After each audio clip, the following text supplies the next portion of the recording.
You know, if there's a fairy prince in that forest, there's also going to be an evil witch. Welcome to the depths.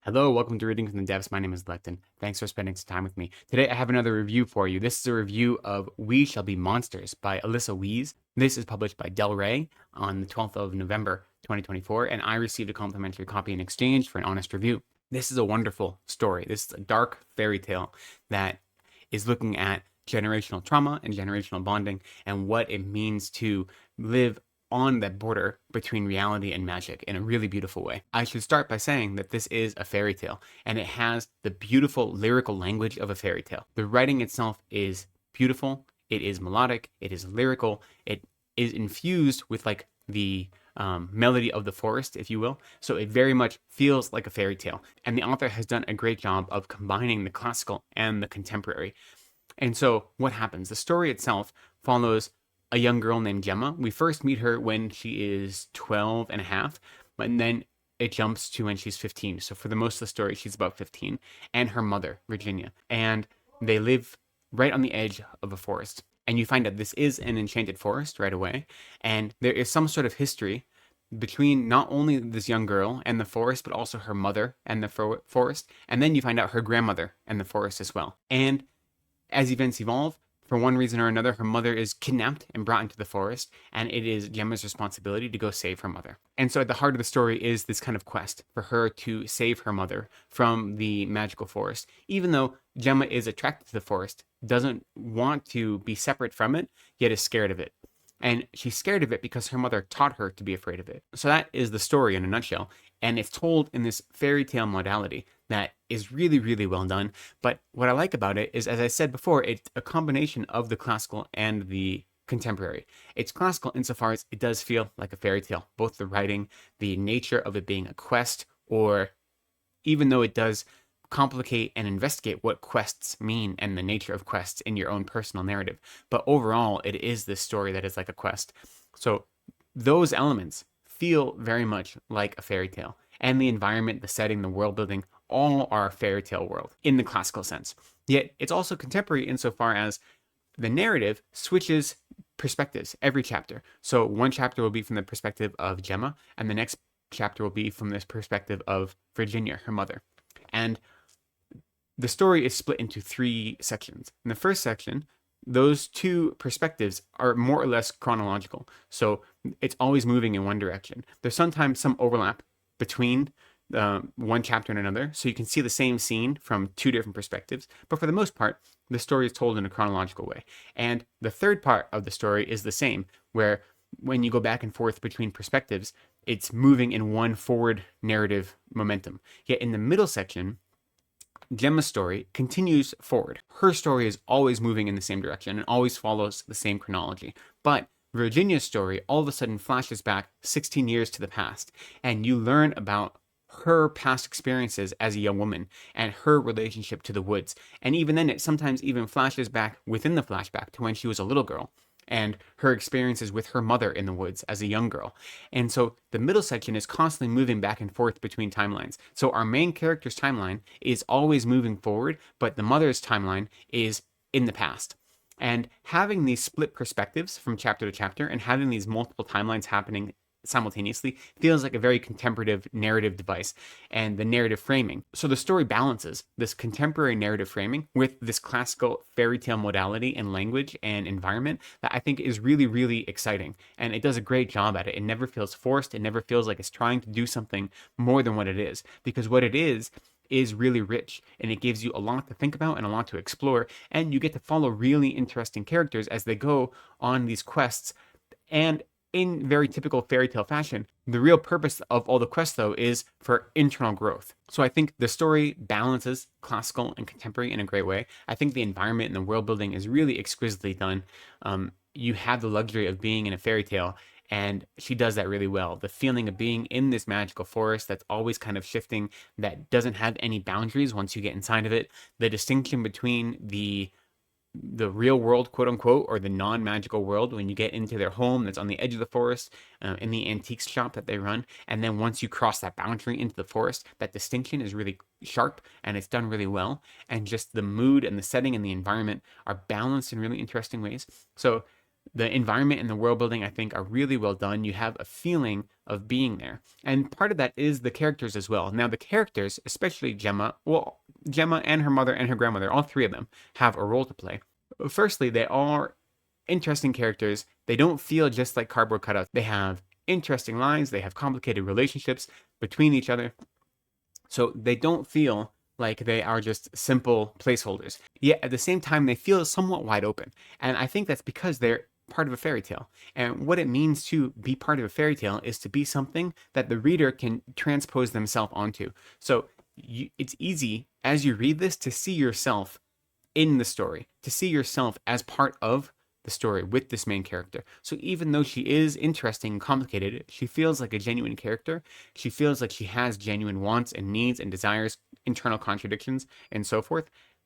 At the same time, she isn't so complicated or detailed that you feel separate from her. So you feel like you are part of the story. You can see yourself as her, or maybe as her mother, as the story continues, which is a really well-balanced feat of writing, to have characters that feel genuine and real, yet are open enough that you don't just relate to them, but you can see yourself in the story, in their shoes. So normally in other stories, I would have liked the characters to be a little more fleshed out. Even though they aren't interesting and have relationships, they are still a little bit open. And in other stories, I would feel like that would be a flaw. But in this story, it's on purpose. And it isn't a flaw, it's a strength because it pulls you into the story. So I thought the characters were perfect for this story and for the environment and setting of the story and the storytelling method that is used. You know, at its heart, the story is about relationships between children and their parents and the love and resentment that makes up those relationships and what it means to try to learn who you are in the shadow of your parents and of your parents' expectations. And what is really beautiful about it and what works really well, especially in the second section, is that you see Virginia, the mother character, experiencing her relationship with her mother, and then you see our main character, Gemma, experiencing her relationship with Virginia, and you see those two happening in parallel. And so you see how things are handed down from one generation to the next to the next. And I thought it did that really well, showing that what we inherit, the kind of inherited ecologies, if you will, that don't come just from our immediate parents, but from our ancestors, from our grandparents, and from beyond.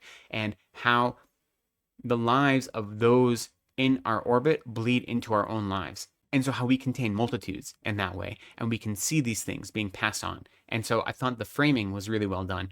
And, you know, as a young person, that constant tension between loving your parents and hating your parents, you know, of relying on your parents for your entire well-being and also not trusting them. And often not trusting them for good reasons, right? I think that was really, really exquisitely displayed here in a really beautiful way. In some ways, the bones of this story are predictable and you can guess some of the outcomes. You know, I won't say there's any twists, but there are revelations that happen throughout the story, especially closer to the end in that third section. And none of them are earth shattering. You can predict most of them because this is a fairy tale. Like, we know that that isn't Red Riding Hood's grandmother waiting for her in the house, right? Like, you know what is going to happen to some extent. And the part of a fairy tale that is important is not what happens, but how the character goes on a journey to get to that place. So then we can experience that journey with the character. So even though parts of this felt predictable to some extent, that never took away from my enjoyment, because the enjoyment wasn't about the final product. The enjoyment was about getting to that part of the story and seeing how our character then navigates those revelations. This is one of those stories that I think is great across different demographics. It definitely could be considered a YA story. It follows a very young protagonist, and it is about her journey of becoming her own person and about understanding herself as separate from but intimately related to her mother, her parents. Yet at the same time, it is great for adults as well. I had a great time with this story. So this dark fairy tale that it tackles serious themes, you know, the idea of your relationship with your parents is like the baseline emotional exploration that's happening. But as part of that, when you're going into these magical woods and you are meeting all these different types of mystical or fantastical creatures, there is this question about what does it mean to be a monster? Who is the real monster of this story? When your whole life is defined as being a knight who's going to slay the beast, when that is your identity, then what is the beast that you're slaying? Who is the monster in that narrative? And what does it mean to live on the border between the magical and the mundane? And how can that itself be a type of monstrosity, of never living in one world, but being constantly pulled back and forth between more than one? And how can we hurt those we love and become the monsters in their stories in our attempts to save them from pain and suffering? So the story is grappling with a lot of these ideas. It never feels heavy-handed, though. It never feels didactic. It never feels like it's forcing anything down your throats, because it's done in such a really well-executed fairy tale way. And I mean, I know I've said that over and over in this review. It really does feel like a fairy tale. When you read it, immediately you can tell this is a fairy tale, just from the way the prose is written to the way characters go about going on this quest and discovering things. So if you don't like fairy tales, or you feel like the fairy tale kind of modality is either too childish for you or just doesn't hold your attention, then you won't enjoy this, because it's definitely a fairy tale. A dark fairy tale that has weighty, hefty themes and has interesting characters that are easily relatable, that you can see yourselves in, that explores the idea of monstrosity and valor and heroism.